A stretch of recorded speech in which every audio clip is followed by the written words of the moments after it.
No niin, hei ja tervetuloa uuden videon pariin. Tää on tällainen nopea työhuoneen tai kepparihuoneen muutosvideo. Elikkä nopea katsaus tällä hetkellä näyttää tältä. Elikkä mulle tulee tonne tietokoneelle uusi pöytä ja sitten tulee myös uusi työpöytä tohon maton kulma nyt on, kun mä siirtelin täällä jo näitä kalusteita. Tuohon tulisi sitten uusi korkeussäädettävä pöytä, molemmat on korkeussäädettäviä. Ja katsotaan sitten, jos tämä pöytä mahtuisi täällä vielä johonkin. Täältä näyttää nyt niin kuin tässä varsinaisessa työhuoneen puolella. Tänne tulee tapahtumaan vähän muutoksia. Täältä löytyy jalat molempiin pöytiin ja sitten toi kapeampi pöytä. Toinen isompi on vielä ulkona, koska mä en jaksanut nostaa sitä sisään. Mutta mä kasaan ton pienemmän nyt ensin tonne, niin saadaan vähän tavaraakin täältä pois. Tavarat sijoittuu pöydältä pois. Täällä on nyt heti hyvänä apumiehenä, kun mä yritän ottaa tätä pois tuolta. Joo, siinä päällä on hyvä maata nyt. Voi. Täällä rakentuu tämä pienempi pöytä, eli tää on 140 senttiä, se isompi on sitten 160 senttiä leveä. Hommat etenee, pöytä saatu kasattua, nyt pitäisi laittaa se tänne paikalleen. Kas näin. Ensimmäinen pöytä kasattu ja paikallaan, eli tämä on tietokonepöytä. Ja tästä napista säätyy näin. Tadaa. Kissat vähän ihmettelee. Sitten kasataan toi leveämpi pöytä, josta tulee tosiaan toi mun työpöytä. Mä tarvitsisin seuraavaksi sen pöydän kannen sieltä. Joo, molemmat siinä. Leveämpikin pöytä täällä valmistuu. Ja laitan muuten tulostimen nyt tohon nurkkaan. Se siinä hyvin mahtuu olemaan, kunnes mä hommaan toisen näytön jossain kohtaa. Siinä on toinenkin pöytä kasattuna. Ei muuta kuin aletaan laittaa tavaroita siihen. Eli mun pitää koittaa, että mahtuuko toi yksi pöytä vielä tuohon väliin, mutta tää tulisi olemaan leikkauspöytä, koska tämä on korkeussäädettävä, niin että mun ei tarvitse kumarrella. Eli leikkuualustat ja kaikki tällaiset jutut tulee tähän.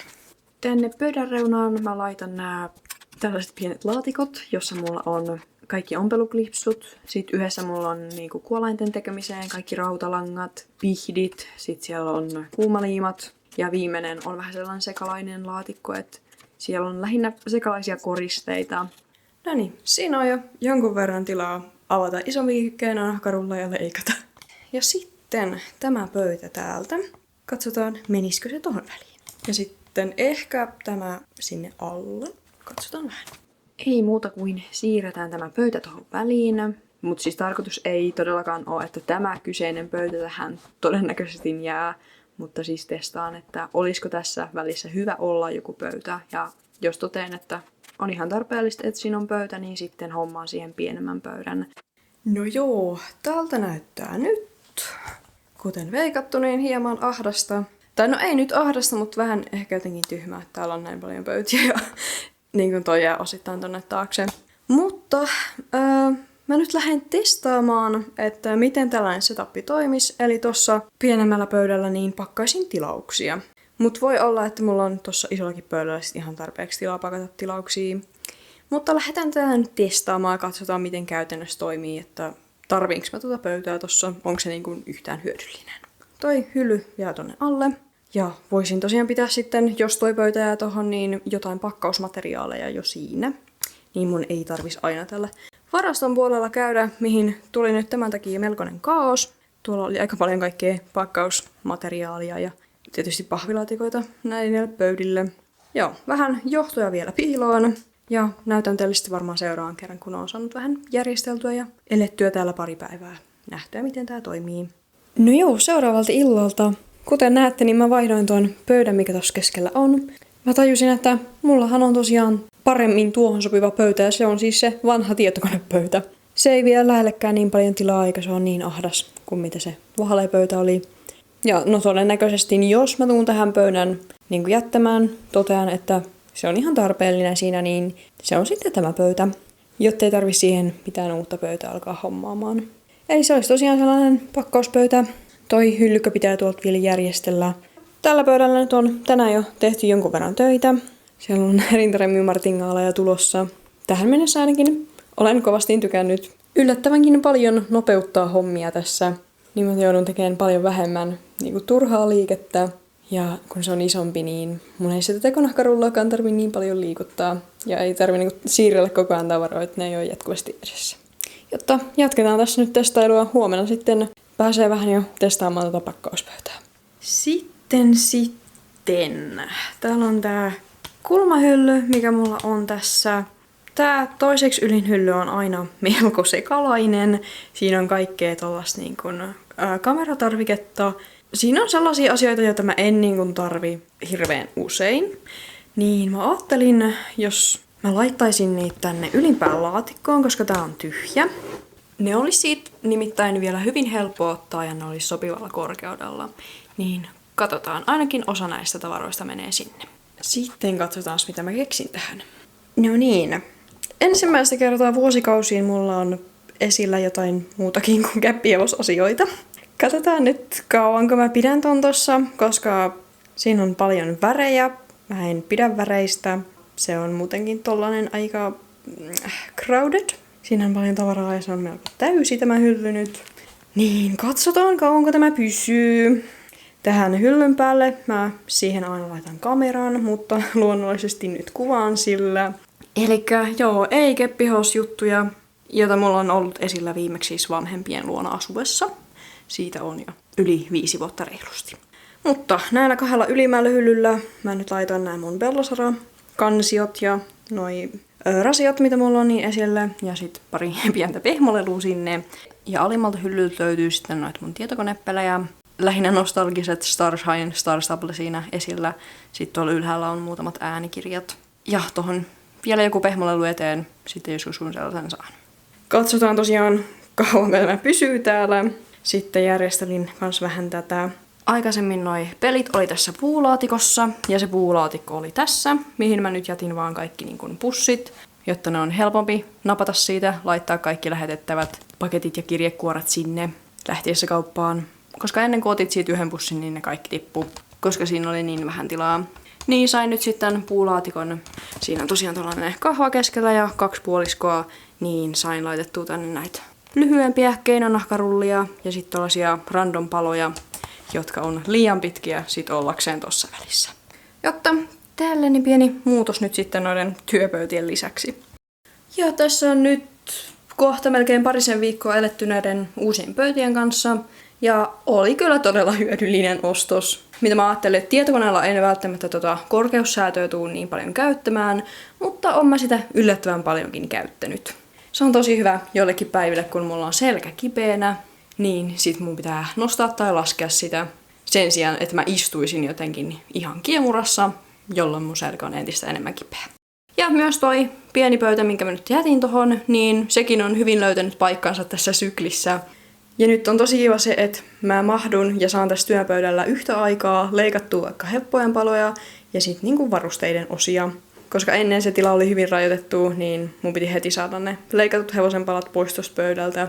Ja sitten taas toisinpäin, jos mä varusteiden osia leikkasin, niin ne piti oikeastaan tehdä valmiiksi ennen kuin sai sitten leikattua heppoja. Koska muuten ne kaikki on tällä sikin-sokin. Jotta todella toimiva ratkaisu on kyllä ollut.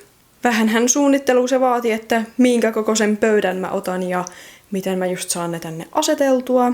Ja että otanko vaan 1 vai 2, mutta oli kyllä hyvä päätös ottaa 2 näitä pöytiä.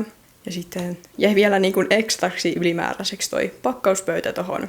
Kävi niin hyvin, ettei sitten tarvinnutkaan ostaa siihen uutta pöytää. Ja vielä yksi hyvä asia tässä on, että mä sain säilyttää tuon mun kamerajalan tuossa pöytien välissä. Se ei siitä pääse kaatumaan. Tai jos se kaatuu, niin se ei kaadu koko matkaa, että se kaatuu vaan sitten noita pöytiä vasten.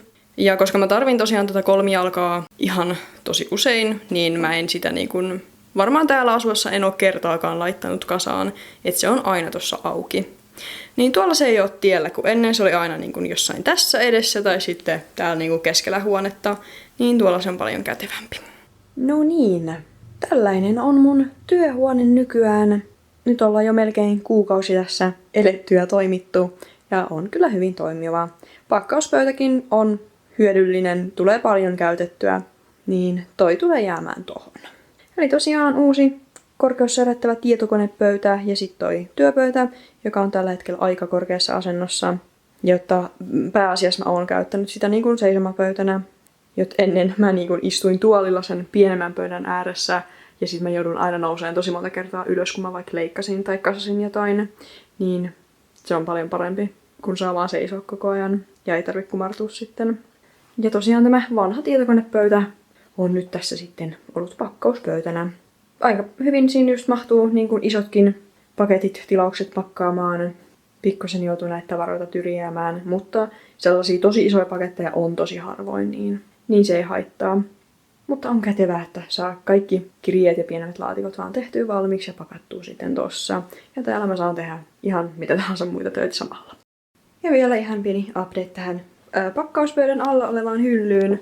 Niin täällä mä nyt pidän aina sitten koria, jossa on näitä kirjekuoria ja kuplakuoria, joita mä käytän eniten. Sitten on tällainen sekalaatikko, jossa on kaikkia näitä miniklippusseja sun muita, joita käytän taas pakkaamiseen tosi paljon. Lisää kiitostarroja, sitten ylimääräiset teippirullat. Niin ei tarvi joka kerta näitä pieniä tilauksia pakatessa kävellä tänne kangasvaraston puolelle. Ja sitten tämä nurkkahylly nyt on vielä ainakin toistaiseksi pysynyt tällaisenaan. On siinä nyt tottunut tässä. Ja no tuolla puolella nyt muutenkin on tuota väriä, niin ainakin nyt toistaiseksi pidän sen siinä. Mutta joo, tällainen muutos työhuoneeseen. Tietenkin tarkoitus oli ja on edelleen, että saan tästä itselle mahdollisimman toimivan.